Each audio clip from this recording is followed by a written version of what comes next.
24 del bloqueo. Hoy vamos a estudiar las medidas que van del 20 de enero de 1969 al 9 de agosto de 1974, fecha en que culmina la administración Nixon. Nixon dimite. Entonces, nada, empezamos con el componente económico comercial. Vamos, Michael. A. Continuación del embargo de las importaciones cubanas. Exacto, ya esto lo vimos en la cápsula 23, pero ahora seguimos con esas mismas restricciones a las importaciones cubanas. Continúa. 1. Todas las posibles transacciones comerciales de productos con componentes de níquel cubano fueron perseguidas. Eso ya lo habíamos empezado a ver eso desde hace rato y en la cápsula 23 también. Continúa. Ok. 4 de febrero de 1969. La Oficina para el Control de Activos Extranjeros del Departamento del Tesoro, la OFAC, emitió una nota en la que expresa que tenía razones para creer que los granulados de níquel producidos en la URSS pudieran estar hechos en todo o en parte con níquel de origen cubano. Se comunicó que a partir de febrero 5 de 1969, las importaciones de granulados de níquel directa o indirectamente desde la URSS serían detenidas por las aduanas hasta tanto su liberación de custodia aduanera u otra disposición fuese autorizada por la Oficina para el Control de Activos Extranjeros bajo las disposiciones de las regulaciones para el control de activos cubanos. Ya, si ustedes saben, en la cápsula 23 habían hecho lo mismo con la Unión Soviética. Esto, bueno, yo no voy a decir lo que viola porque ya en varias ocasiones me he referido a las violaciones que tienen que ver con este aspecto, ¿no? Violaciones del derecho internacional.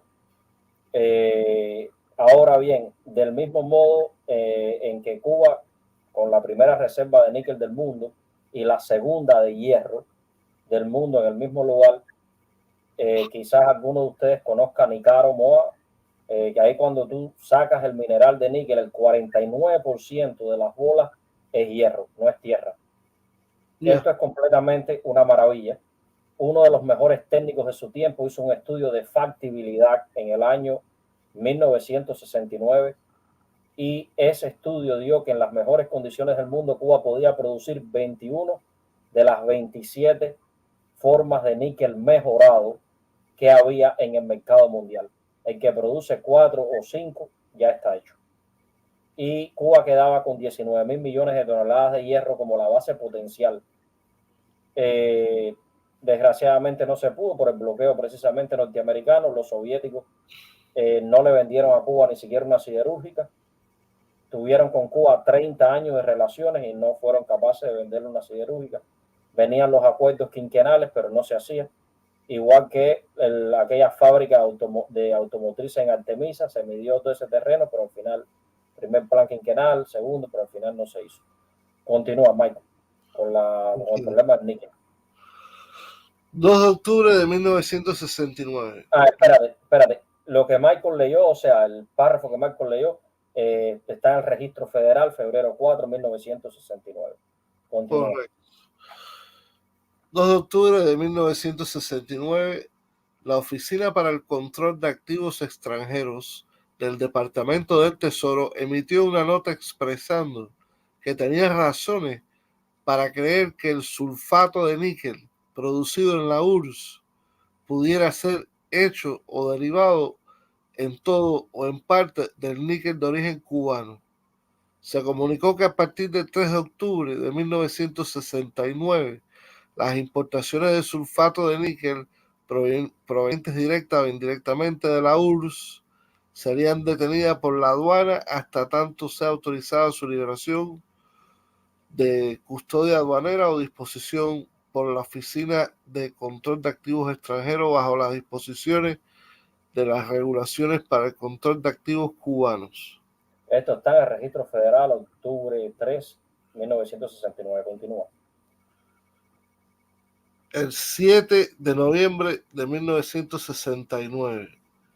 La Oficina para el Control de Activos Extranjeros del Departamento del Tesoro anunció que tenía razones para creer que materiales con contenido de níquel y artículos hechos en Checoslovaquia pudieran estar producidos o se derivarán en todo o en parte de níquel de origen cubano.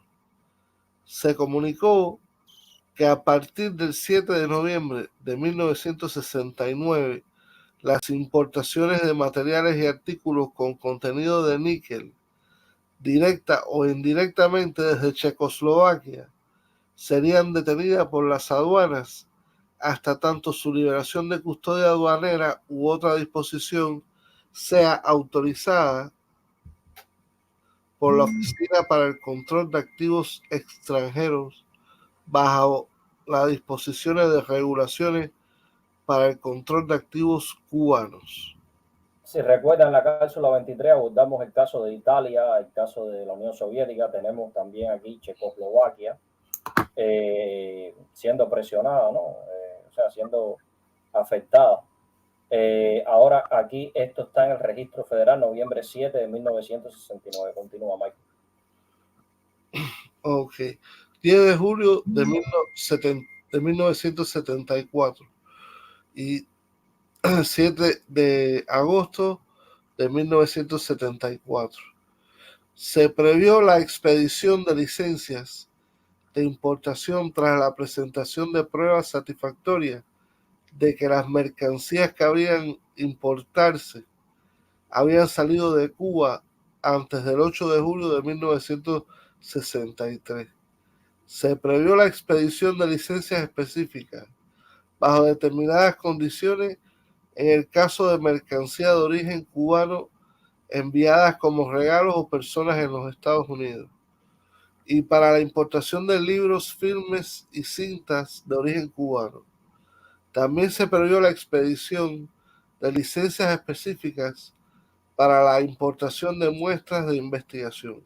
Sí, esto está en la 39, registro federal 25.317, 253.18, 253.19.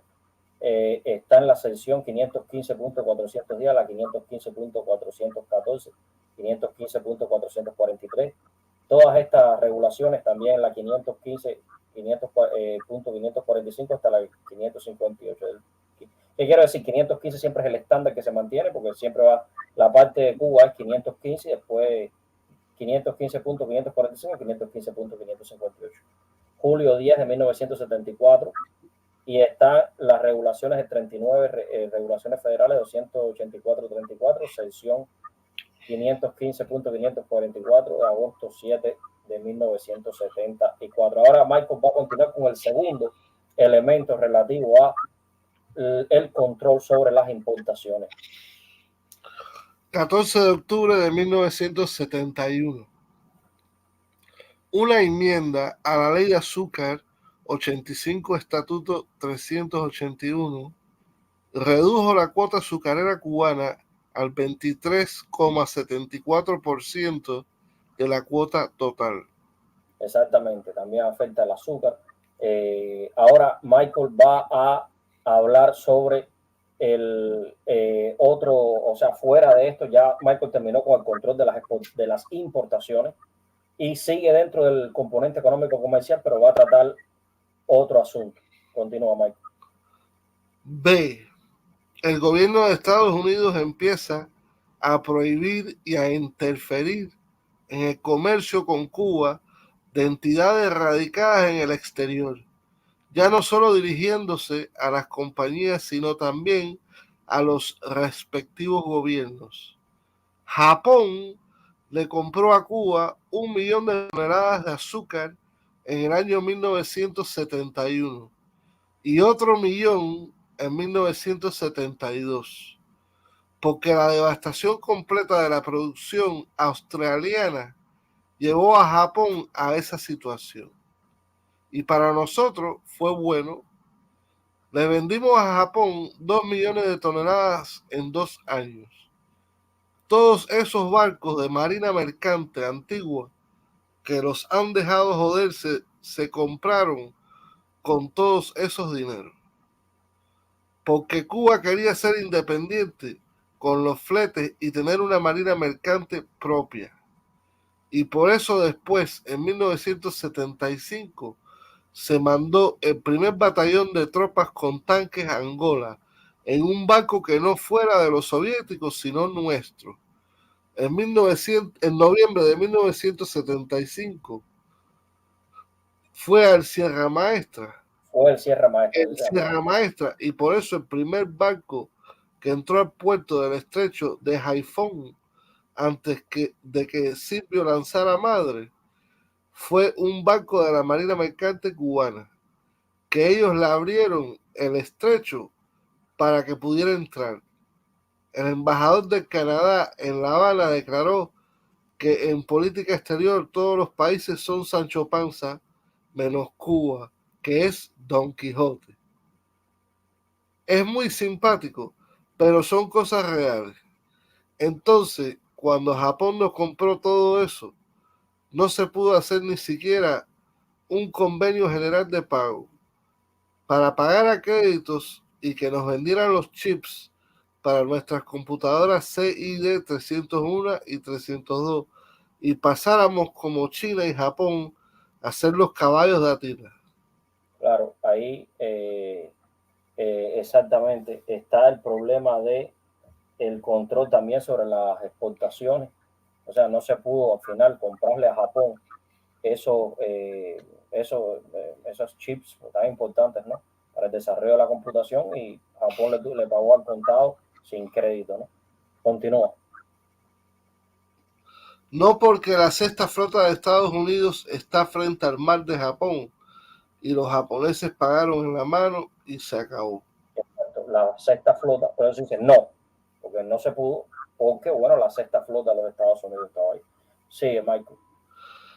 El 10 de julio de 1974 y el 7 de agosto de 1974 se enmendaron las regulaciones para el control de activos cubanos, añadiéndose una interpretación a la disposición que prohíbe a estadounidenses comerciar con el extranjero con mercancías de origen cubano, a menos que estén autorizados mediante la concesión de licencia. Continúa.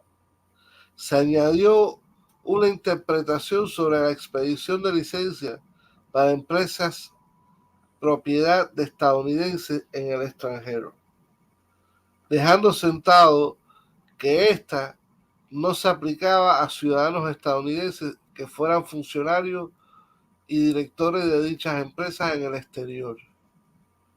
Se previó la emisión de licencias específicas para desbloquear a ciudadanos no cubanos que se encontraran en Cuba el 8 de julio de 1963 o después de esa fecha, pero no actualmente. Eso está en esos son pequeños cambios cosméticos, algunas flexibilizaciones que hace Nixon. 39 registro federal 25.317, 253.18. Sección 53.19, sección 515.400 día, 515.414, 515.543, 515.545 a 515.558, julio 10, 1974. 39, registro federal 28434, sección 515.544, agosto 7 de 1974. Ya Michael acabó con el componente económico financiero. Ahora va a continuar con el componente, económico comercial. Ahora va a continuar con el componente económico financiero. Continuamos. Ok.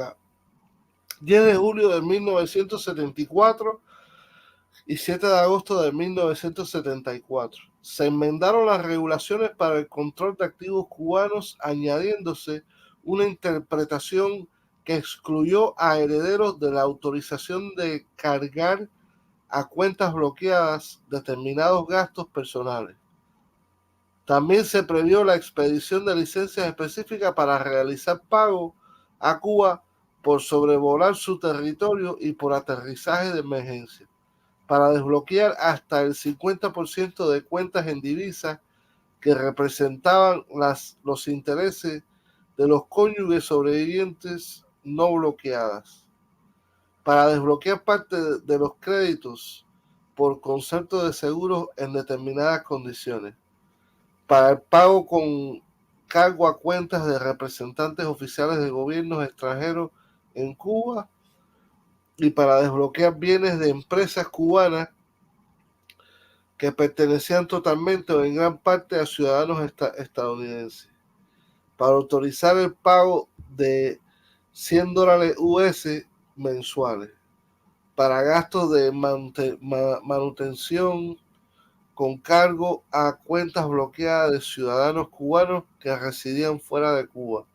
para desbloquear cuentas de sociedades cubanas cuando los socios hubieran emigrado de Cuba hacia Estados Unidos o hacia un país en el territorio comercial autorizado, para desbloquear cuentas de propiedad exclusiva de cubanos en caso en que el propietario hubiese emigrado de Cuba hacia Estados Unidos o hacia un país en el territorio comercial autorizado.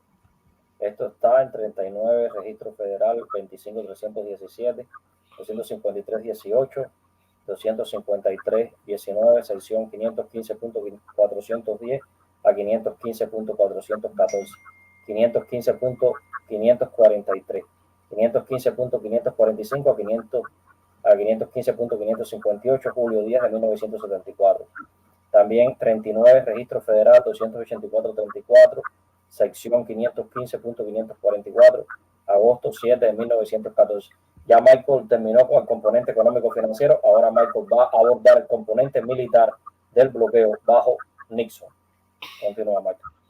Ok.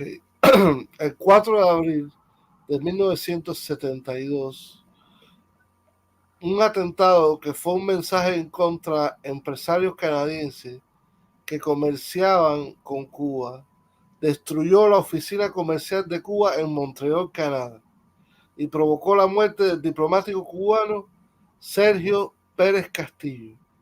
Esto hace que el bloqueo sea un acto de guerra. Continúa.